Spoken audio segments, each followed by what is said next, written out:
अब अगली संस्था यूएनओ जिसके बल पर कार्य करता है और एक तरीके से वो उसका मुख्य कार्यालय है, उसे कहते हैं सचिवालय यानी सेक्रेटेरिएट। सचिवालय यानी सेक्रेटेरिएट। सेक्रेटेरिएट के मुखिया कौन है? मैंने आपको बताया था सेक्रेटरी जनरल। और पहले कौन से थे? ट्रिग्वे ली, नॉर्वे के। उसके बाद लगातार अभी वर्तमान में पुर्तगाल के हैं सेक्रेटरी जनरल, जिसे हिंदी में महासचिव भी कहते हैं।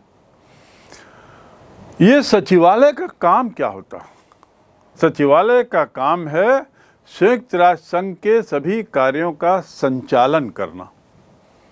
और संचालन से तात्पर्य क्या है कि जितने भी कम्युनिकेशन है, करस्पॉन्डेंस है, पत्राचार हैं, सूचना है, मीडिया है, इस सब के साथ जनसंपर्क है, ये सबके साथ तालमेल बैठाना। संयुक्त राष्ट्र संघ के जो विभिन्न अंग हैं इनके बीच में तालमेल बैठाना। महासचिव का चयन कौन करते हैं? सुरक्षा परिषद की सिफारिश पर महासभा करती है और कार्यकाल 5 वर्ष का। मैं एक बार पुनः आपको बता दूं कि सचिवालय या यूएनओ के सेक्रेटरी जनरल का कार्यकाल 5 वर्ष का, सचिवालय के मुखिया का कार्यकाल 5 वर्ष का और महासभा के अध्यक्ष का कार्यकाल 1 वर्ष का। हर वर्ष ये चुने जाते हैं। कौन? महासभा के अध्यक्ष। मैं बात कर रहा हूँ सचिवालय की। तो सचिवालय में एक सेक्रेटरी जनरल, उसके मातहत 8000 कर्मचारी हैं लगभग, जिसमें सभी श्रेणी के हैं, प्यून से लेकर उप महासचिव, उप सचिव और अन्य अधिकारी, चाहे वो ह्यूमन रिसोर्स डिपार्टमेंट हो, चाहे फाइनेंस डिपार्टमेंट हो, चाहे एस्टैब्लिशमेंट डिपार्टमेंट हो। ऐसे विभिन्न तरह के डिपार्टमेंट की ज़रूरत पड़ती है। इन सभी डिपार्टमेंट की देखरेख के लिए महासचिव की मदद के लिए 8000 लोगों की टीम है और ये 8000 विभिन्न देशों से लिए गए लोग हैं, क्योंकि ये सचिवालय जो है एक अंतर्राष्ट्रीय संस्था का सचिवालय है, संयुक्त राष्ट्र संघ का सचिवालय है। तो इसलिए इसमें 8000 जो कर्मचारी हैं विभिन्न देशों से हैं। वर्तमान में एंटोनियो गुटेरस, मैंने जो बताया था, ये पुर्तगाल से हैं और इनकी नियुक्ति 1917 1 जनवरी को हुई, यानी 1 जनवरी 22 को इनका कार्यकाल 5 वर्ष का पूरा हो जाएगा। 1 जनवरी 2022 को। महासचिव को एक तरीके से हम कह सकते हैं मुख्य प्रशासनिक अधिकारी, चीफ एग्जीक्यूटिव ऑफिसर, जो प्रशासन को देखता है, जो पूरे संस्था का प्रशासन चलाने का दारोमदार महासचिव पर है। और वो अंतर्राष्ट्रीय न्यायालय की बैठक को छोड़कर बाकी सभी अंगों की बैठक में भाग लेता है और इनके द्वारा दिए गए कार्यों को संपादित भी करता है। देख लीजिए, अंतर्राष्ट्रीय न्यायालय की बैठकों को छोड़कर, क्योंकि अंतर्राष्ट्रीय न्यायालय का मामला प्रशासनिक मामला नहीं है, वो न्याय का मामला है। उसके लिए न्याय कौशल, अंतर्राष्ट्रीय न्यायालय में कोई मीटिंग वाली बात नहीं होती, किसी तरह की गोष्ठी या मीटिंग हो ऐसा नहीं है। तो इसलिए वहाँ की बैठक को छोड़कर बाकी अन्य संस्थाओं की जो बैठक है उसमें वो भाग लेता है। उसके साथ ही उन अंगों द्वारा दिए गए कार्यों को संपादन करने का कार्य भी उसका है। तो पहला है मुख्य प्रशासनिक अधिकारी, उसका कार्य। दूसरा उसका कार्य है उसके अंतर्गत 8000 कर्मचारियों की व्यवस्था देखना। तीसरा कार्य उसको हम कह सकते हैं कि वह एक तरीके से अंतर्राष्ट्रीय न्यायालय को छोड़कर बाकी मीटिंग्स में भाग लेता है। चौथा उसका कार्य हो गया विभिन्न अंगों के द्वारा दिए गए कार्यों का संपादन करना, जो उसको सौंपे गए हों।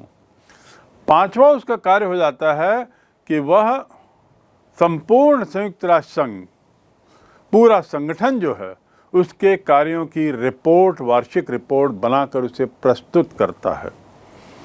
हर साल उसे रिपोर्ट प्रस्तुत करनी पड़ती है संयुक्त राष्ट्र संघ की कार्यशैली को लेकर, उसके बजट को लेकर और कोई मुद्दे हों उसको लेकर एक वार्षिक रिपोर्ट कौन प्रस्तुत करता है? महासचिव। अगला कार्य जो उसका है कि सुरक्षा परिषद का ध्यान वो आकर्षित करता है उन मुद्दों पर जहां थोड़ा उसे खतरा नजर आ रहा है। ये एक बहुत अहम भूमिका है। यदि संयुक्त राष्ट्र संघ के सचिवालय को कोई ऐसा मुद्दा दिखता है, विभिन्न पत्राचार के माध्यम से, विभिन्न करस्पॉन्डेंस के माध्यम से, विभिन्न सूचनाओं के माध्यम से, कि विश्व का कोई सा क्षेत्र किसी मुद्दे को लेकर अशांति की ओर बढ़ रहा है, तो वह संयुक्त राष्ट्र संघ का ध्यान उस मुद्दे की ओर आकर्षित करता है। और अंतिम कार्य उसका हम बता दें कि वह इन कर्मचारियों की जिनकी संख्या मैंने बताई उनकी नियुक्ति के लिए भी जिम्मेदार है। वह उन्हें नियुक्त करता है। इसका अर्थ ये नहीं कि 8,000 के 8,000 उसी के द्वारा नियुक्त किए जाते हैं, पर उनके मुख्य अधिकारियों को वो नियुक्त करता है, फिर मुख्य अधिकारी अपने मातहत के लोगों को नियुक्त करते हैं, फिर उसके नीचे के लोग नीचे को नियुक्त करते हैं, आदि आदि। ऐसा पूरा एक पिरामिडिकल स्ट्रक्चर बना हुआ है जिसके टॉप पर, पिरामिड के टॉप पर महासचिव होता है। ठीक, तो ये अंतिम उसका जो दायरा है वह है, कार्यक्षेत्र जो है वह है नियुक्ति का। ये हो गया उसका ढांचा, सचिवालय का ढांचा। अब सचिवालय के ढांचे में आगे बढ़ते हुए ये देखें कि सचिवालय को 8 भागों में बांटा गया है। कितने भागों में? 8 भागों में। मैंने आपको बताया पूर्व में कि कोई संस्था बजट देखती है उसका, कोई सा डिपार्टमेंट, कोई डिपार्टमेंट ह्यूमन रिसोर्स देखता होगा, कोई आदि आदि।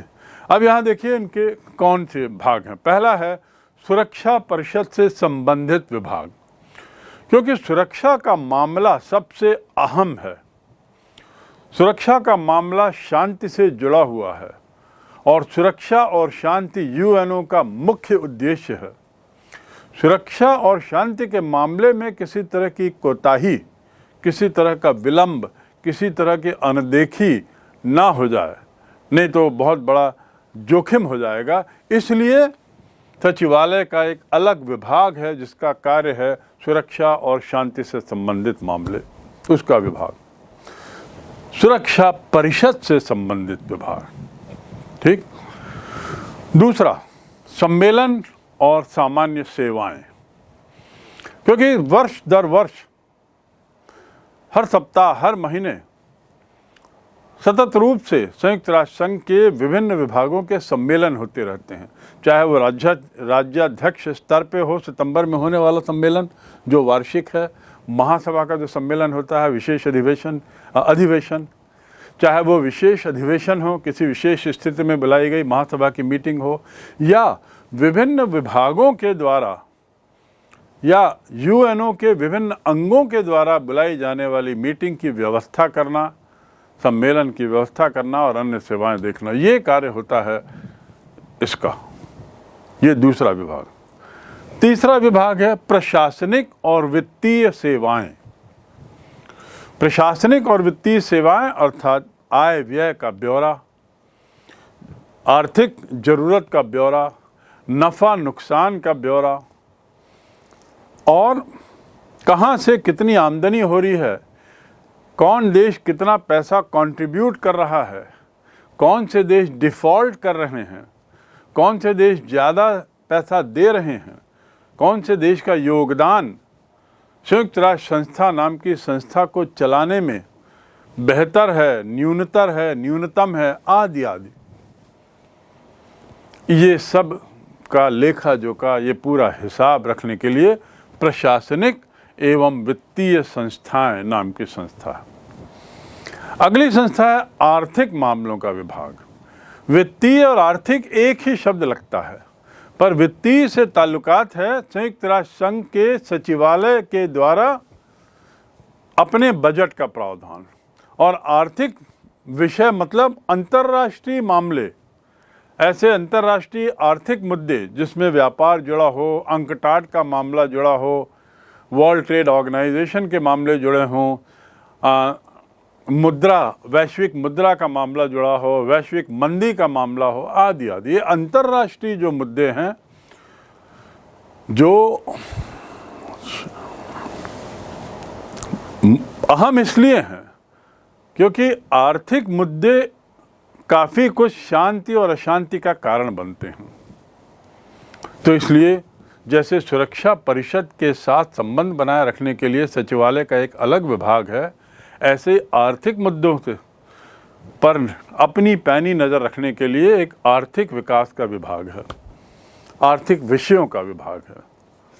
अब पांचवा हो गया न्याय विभाग। जैसा शब्द से स्पष्ट है, ये न्याय संबंधी मामले जो न्यायालय सर्वोच्च न्यायालय से संबंधित हैं, अंतर्राष्ट्रीय न्यायालय से संबंधित हैं, या न्याय संबंधी मामलों को लेकर जो पत्राचार होते हैं, वे मामले यहाँ पर जाते हैं। विभिन्न देशों के बीच में जो पत्राचार होते हों, वे सब न्याय विभाग में जाते हैं। छठवां है संयुक्त राष्ट्र संघ क्या कर रहा है, उसकी क्या योजनाएं हैं, उसकी कहाँ तक पहुँच है, अपने कार्यों में कितना सफलतापूर्वक बढ़ रहा है। ये विश्व की जनता को, विश्व के राजनेताओं को, विश्व के नागरिकों को मालूम होना चाहिए। और ये कहाँ से पता लगेगा, जानकारियाँ कहाँ से मिलेंगी?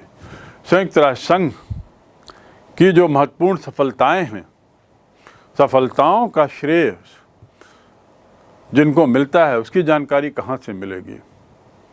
संयुक्त राष्ट्र संघ ने क्या खोया, क्या पाया दिन प्रतिदिन, सप्ताह दर सप्ताह, वर्ष दर वर्ष, इसकी जानकारी संयुक्त राष्ट्र संघ में सचिवालय का एक विभाग है जिसका नाम है लोक सूचना विभाग, पब्लिक इंफॉर्मेशन डिपार्टमेंट, जनता को सूचना देने वाला विभाग। ठीक, लोक सूचना विभाग जो एक तरीके से संयुक्त राष्ट्र संघ का माउथ पीस है। संयुक्त राष्ट्र संघ की गतिविधियों की जानकारी लोगों तक पहुंचाता है, राज्याध्यक्ष से लेकर विभिन्न देशों से लेकर जनता तक। अगला जो विभाग है, सातवां विभाग, वह है सामाजिक विषयों से संबंधित विभाग। शिक्षा, बाल विकास, स्त्री, मजदूर, भोजन आदि, फूड, एग्रीकल्चर, ये इसका जो समाज से ताल्लुकात है, सांस्कृतिक, समाज से जुड़े हुए तो वैसे सभी मुद्दे हैं, पर आर्थिक मुद्दा, सुरक्षा का मुद्दा, प्रशासनिक मुद्दा और व्यय का मुद्दा, इसको छोड़ दिया जाए तो बाकी जो बचे हुए क्षेत्र हैं, जिसमें शिक्षा, स्वास्थ्य, उसके अतिरिक्त फूड, अनाज की योजनाएं, सांस्कृतिक योजनाएं, ये सब को देखने के लिए, इन सब कार्यक्रमों का संचालन करने के लिए सामाजिक विषयों से संबंधित एक विभाग है। और आठवां और अंतिम विभाग है ट्रस्टीशिप। ट्रस्टीशिप विभाग का काम ट्रस्टीशिप से संबंधित जो भी मुद्दे हैं उन पर नज़र रखना, उन संबंधित मुद्दों पर अपनी टिप्पणी देना, और जो ट्रस्टीशिप काउंसिल के जो मेंबर्स हैं उनके बीच में सामंजस्य बनाए रखना। इस प्रकार हम देखते हैं कि जहां यूएनओ के 6 अंग हैं, वहीं यूएनओ का एक अंग जो सचिवालय है उसके 8 पार्ट हैं। आप सोच सकते हैं कितनी बड़ी संस्था। अब सोचिए, सचिवालय स्वयं में 8000 कर्मचारी, तो बाकी जो 5 जो संस्थाएं हैं, जिसमें महासभा है, अंतर्राष्ट्रीय न्यायालय है, ट्रस्टीशिप काउंसिल है, और बाकी जो संस्थाएं हैं, बाकी जो अंग हैं, इसमें कितने लोग होंगे? और इस प्रकार कुल मिलाकर संयुक्त राष्ट्र संघ कितना विशाल एक दायरा रखता है और इसका आकार ही कितना विशाल है। सचिवालय, उसकी व्यवस्था और उसके विभिन्न अंग। इसके बाद सचिवालय से संबंधित अगला बिंदु है सचिवालय के कार्य। जैसा कि इन विभिन्न अंगों से ही आपको स्पष्ट हो गया है कि इसके कार्य क्या क्या हैं, लेकिन बिंदुवार कुछ 5-6 कार्यों का जिक्र करना विशेष जरूरी है। पहला, सचिवालय का पहला कार्य है संयुक्त राष्ट्र संघ के विभिन्न अंगों, अभिकरणों और एजेंसियों द्वारा लिए गए निर्णयों को कार्यान्वित करना। कार्यान्वयन, निर्णय कार्यान्वयन, ये पहला बिंदु है। किन के निर्णय? संयुक्त राष्ट्र संघ के द्वारा लिए गए, चाहे उसके विभिन्न अभिकरणों के द्वारा लिए गए हों, चाहे उसके विभिन्न अंगों के द्वारा लिए गए हों, विभिन्न एजेंसियों के द्वारा लिए गए हों। इन निर्णयों का क्रियान्वयन करना, इनको कार्यान्वित करने की जिम्मेदारी संयुक्त राष्ट्र संघ में सचिवालय की है। बहुत अहम जिम्मेदारी है, क्योंकि निर्णय लिए जा रहे हों, निर्णय लेने में समय नहीं लगता। निर्णय लेना कोई कठिन काम नहीं है। उन निर्णयों को लागू करना, उनको कार्यान्वित करना, सुनिश्चित करना कि लिए गए निर्णय यथावत लागू हो रहे हैं। जिन उद्देश्यों से निर्णय लिए गए हैं, जिन उद्देश्यों से ये कार्य होना है, वो उद्देश्य पूरे हो रहे हैं। ये बहुत बड़ा काम है सचिवालय का। दूसरा, संयुक्त राष्ट्र संघ की बैठकों का आयोजन करना। मैंने जैसा आपको बताया, सचिवालय का एक अंग है सम्मेलन करवाना और विभिन्न बैठकें करवाना। संयुक्त राष्ट्र संघ के कितने सारे अंग हैं? 6 अंग हैं। हर अंग के अपने अपने उप अंग और हैं, और ये सभी अंगों और उप अंगों की अपनी अपनी मीटिंग दिन प्रतिदिन चलती होगी। और वो मीटिंग मात्र न्यूयॉर्क हेड ऑफिस में ही नहीं, विश्व के विभिन्न स्थलों में मीटिंग होती है, क्योंकि ये वैश्विक संस्था है। तो ये सुनिश्चित किया जाता है कि इनकी जितने भी बैठकें हों वो अलग अलग क्षेत्रों में हों, किसी एक क्षेत्र का दबाव ना पड़े, किसी एक क्षेत्र पर भी दबाव ना पड़े। और इसलिए इस सबकी मीटिंग की व्यवस्था, इसका बजट, इसका आय व्यय, ये सारा कौन देखता है? सचिवालय देखता है। तीसरा, सुरक्षा परिषद को जानकारियां उपलब्ध कराना। आखिर मैं फिर से दोहराऊंगा, सुरक्षा परिषद को जानकारियां उपलब्ध कराना। ये जानकारियां सुरक्षा परिषद के पास सचिवालय में कहाँ से आती हैं? सचिवालय के कार्यक्षेत्र में तो ऐसा नहीं लगता कि कुछ जानकारियां वो इकट्ठा करता है। तो फिर और वो भी सुरक्षा परिषद कैसे उसके लिए जानकारियां देना, ये भी उसका एक महत्वपूर्ण कार्यक्षेत्र है। तो सवाल ये उठता है कि इस एजेंसी या सचिवालय के पास जानकारियां कहाँ से आती हैं? मैंने आपको बताया कि सचिवालय जो है वो सभी अंगों के बीच में सामंजस्य का काम करता है, तालमेल का काम करता है। विभिन्न अंगों के द्वारा दिया गया जो उसको कार्य है, उसके कार्यान्वयन में मदद करता है। ऐसा करते हुए उसके पास बहुत तरह की सूचनाएं आती हैं, लिखित रूप में, मौखिक रूप में और अन्य जरियों से उसके पास बहुत सारी सूचनाएं आती हैं। उन सूचनाओं में जो सूचनाएं सुरक्षा संबंधी मामलों से जुड़ी हैं, शांति अशांति के मामलों से जुड़ी हैं, उसे वो सुरक्षा परिषद को बढ़ा देता है। तो इस प्रकार सचिवालय में 8000 कर्मचारी हैं, विभिन्न देशों के हैं। उनके माध्यम से भी उसके पास जानकारियां आती हैं। विभिन्न देशों का पत्राचार सचिवालय से होता है और विभिन्न अंगों के बीच में हुआ पत्राचार भी सचिवालय के माध्यम से होता है। मैं पुनः दोहरा दूं, विभिन्न देशों के बीच हुआ पत्राचार सचिवालय के माध्यम से, अंतर्राष्ट्रीय मामलों के पत्राचार, अंतर्राष्ट्रीय मामलों का पत्राचार जिसका संबंध यूएनओ से है, और इसके साथ ही सचिवालय उस तरह का भी एक कार्य करता है जिसमें उसके पास सभी तरह की जानकारियां आती हैं। तो इन जानकारियों को वो किसको उपलब्ध कराता है? सुरक्षा परिषद को उपलब्ध कराता है। विभिन्न जानकारियां, सूचनाएं उपलब्ध कराता है। ये हो गया उसका दूसरा कार्य, बल्कि तीसरा कार्य। चौथा कार्य इसका क्या है? महासभा में लिए गए निर्णय, महासभा में जो वार्तालाप, जो भाषण, इसका रिकॉर्ड रखना। रिकॉर्ड यानी दूसरा है सचिवालय का कार्य रिकॉर्ड कीपिंग ऑफिस।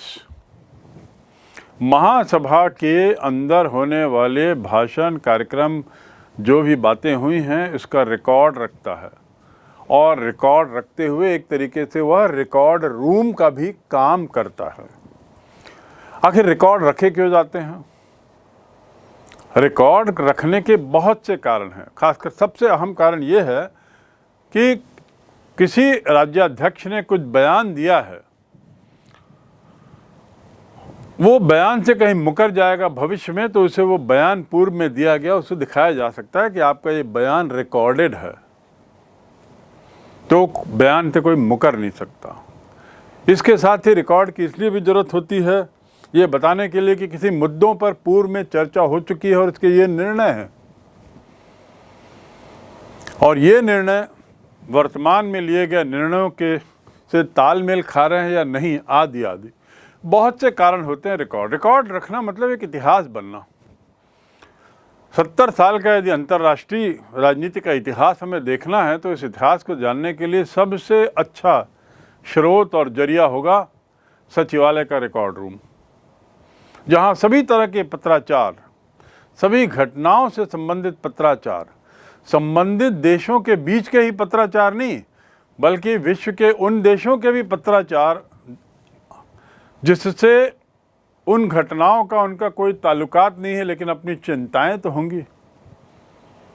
तो इस प्रकार हम कह सकते हैं कि ये एक बहुत अहम कार्य है सचिवालय का, महासभा के निर्णयों का रिकॉर्ड रखना और आवश्यकता पड़ने पर उसे सभा के सामने प्रस्तुत करना। इसके बाद पांचवा जो इसका कार्यक्षेत्र है, संयुक्त राष्ट्र संघ के दिन प्रतिदिन के सभी काम करता है और विभिन्न अंगों द्वारा निर्धारित कार्यक्रमों को लागू करता है। यह मैंने पूर्व में भी बताया कि सचिवालय एक विभिन्न अंगों के द्वारा भेजे गए जो एजेंडा है उसके कार्यान्वयन का कार्य करता है। तो उसे दूसरे शब्दों में हम यही कहें कि सचिवालय जो है वो संयुक्त राष्ट्र संघ के दिन प्रतिदिन के सभी कार्य करता है और इनके विभिन्न अंगों द्वारा निर्धारित कार्यक्रम एवं नीतियों को लागू करने का काम, लागू करवाने का काम। और छठवां अंतिम जो उसका छठवां जो अंतिम है, मुद्दों और सूचनाओं का रिकॉर्ड। जो पूर्व में जिस रिकॉर्ड की चर्चा है वह है महासभा की बातों का रिकॉर्ड, महासभा में हुए सभी निर्णयों का रिकॉर्ड, और ये एक दूसरा है सभी मुद्दों पर जो भी बातें हुई हैं, जो भी चर्चाएं हैं, जो भी करस्पॉन्डेंस है उस और जो भी सूचनाएं हैं उन सूचनाओं का रिकॉर्ड। तो इस प्रकार ये रिकॉर्ड रूम का काम करता है। ये हुआ संयुक्त राष्ट्र संघ के सचिवालय का कार्यक्षेत्र मुख्य रूप से। क्योंकि हम सचिवालय की बात कर रहे हैं जिसका मुखिया होता है महासचिव, सेक्रेटरी जनरल, हम थोड़ा सा नज़र पूर्व के सेक्रेटरी जनरल के नामों पर देखें और कहाँ से थे, जिसमें मैंने बारंबार पूर्व में बताया ट्रिगवे ली जो पहले सेक्रेटरी जनरल बने 1945-46 से, नॉर्वे के थे 1952 तक। उसके बाद मैंने जिक्र किया था डाग हैमरशोल्ड का जो स्वीडन के थे। नॉर्वे के बाद अगले जो मुखिया बने, अगले महासचिव वे स्वीडन के थे, और इनका जिक्र किस संबंध में आया था? एक प्रसिद्ध उक्ति के संबंध में, और वो उक्ति थी कि संयुक्त राष्ट्र संघ की स्थापना दुनिया को स्वर्ग बनाने के लिए नहीं बल्कि उसे नरक से बचाने के लिए है। ठीक। उसके बाद यूथांड, ये जो पूर्व के जो दो आपके नाम हैं ये विकसित देशों के लोग थे, स्वीडन, नॉर्वे।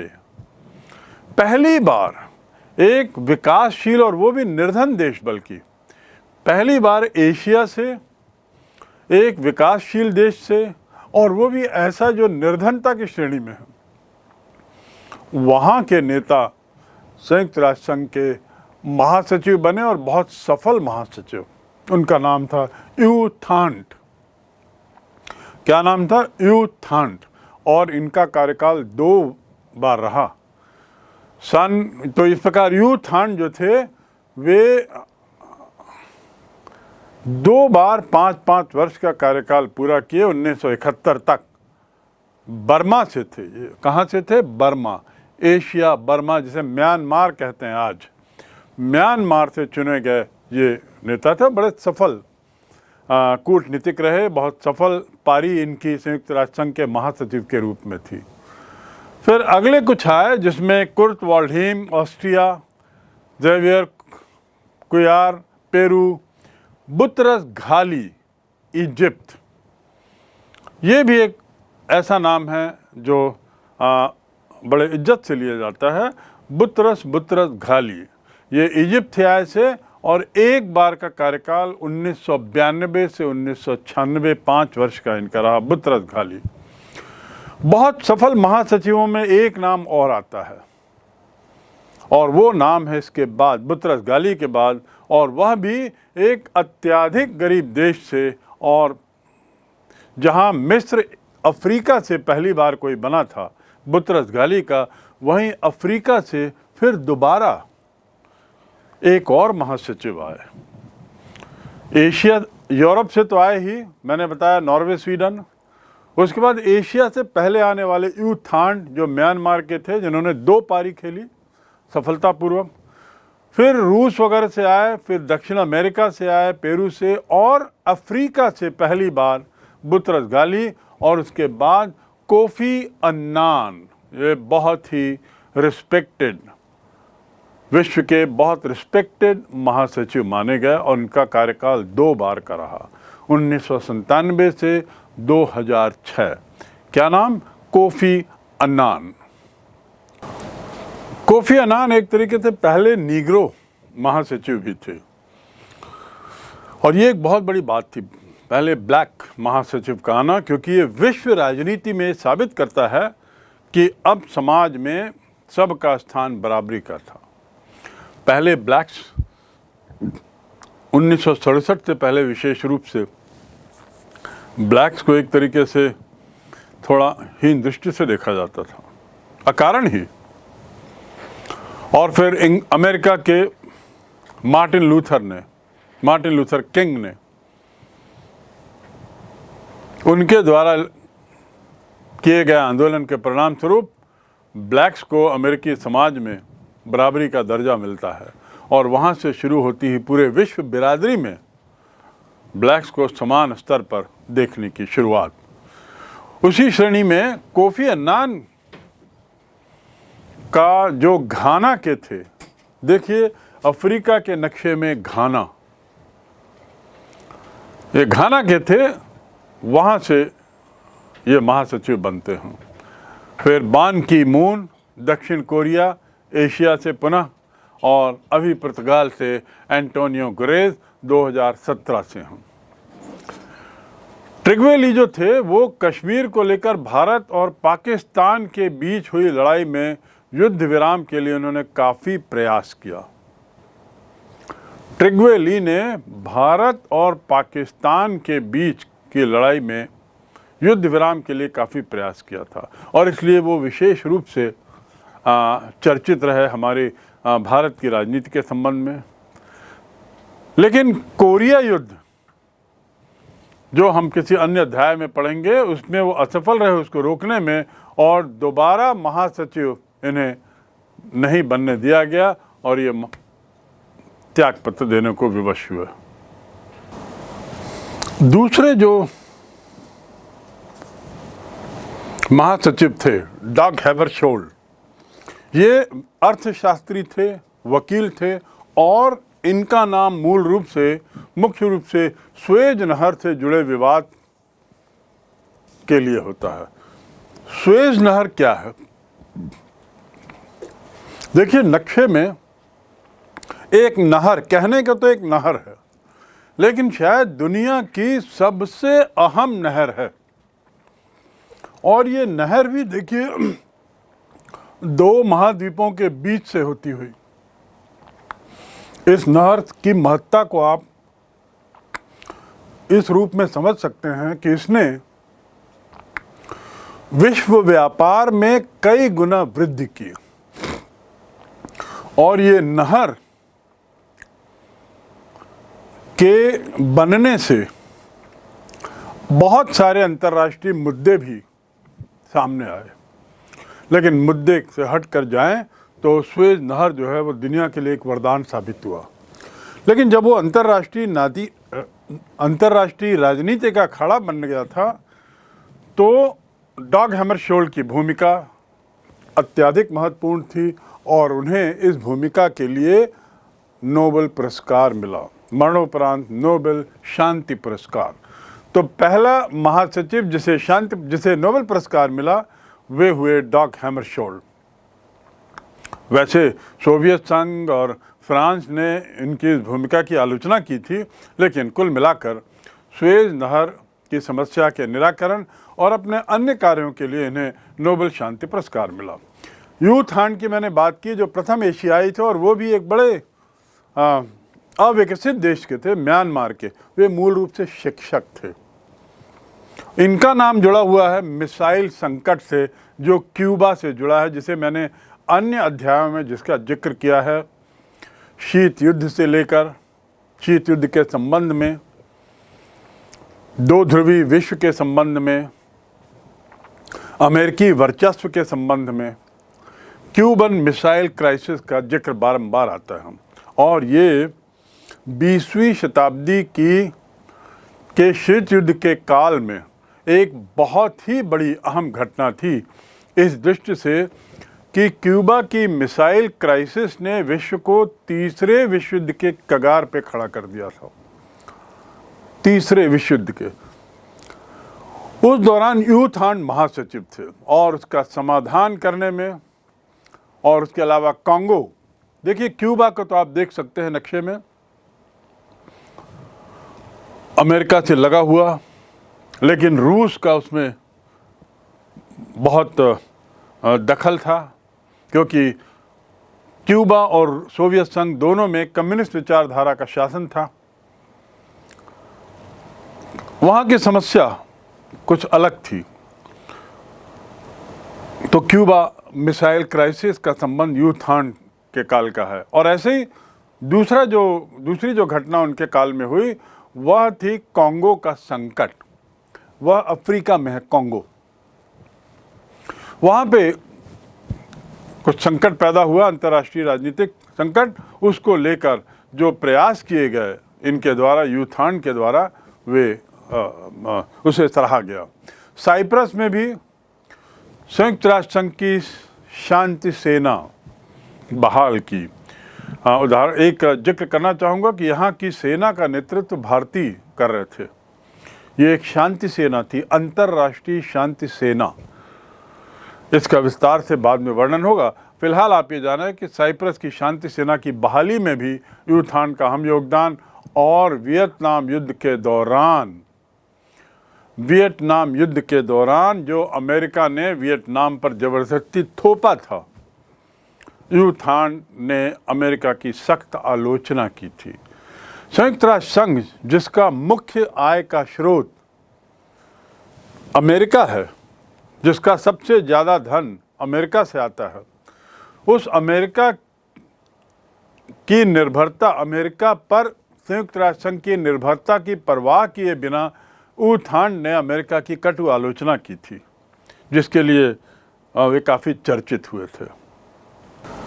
अगले महासचिव कुर्ट वाल्डहाइम, ये नामीबिया, लेबनान की समस्या के लिए इन्होंने प्रयास किया, और बांग्लादेश में राहत अभियान।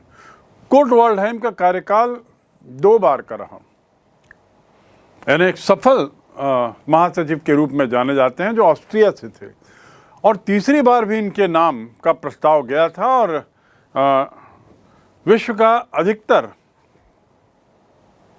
अधिकतर देश विश्व के उनके पक्ष में थे। लेकिन चीन ने इनके महासचिव की दावेदारी का विरोध कर दिया, वीटो कर दिया। और वीटो क्या होता है इसका जिक्र मैं पूर्व में कर चुका हूँ। तो कुर्ट वाल्डहाइम इनका संबंध जो ऑस्ट्रिया के, इनका बेसिक संबंध नामीबिया और लेबनान की समस्याओं के निराकरण के लिए। उसके बाद ज़ेवियर पेरेज दे क्यूएर पेरू के अफ़गानिस्तान में शांति के प्रयास के लिए, नामीबिया की आज़ादी के लिए, और एक घटना फॉकलैंड वॉर जो ब्रिटेन और अर्जेंटीना के बीच हुई थी।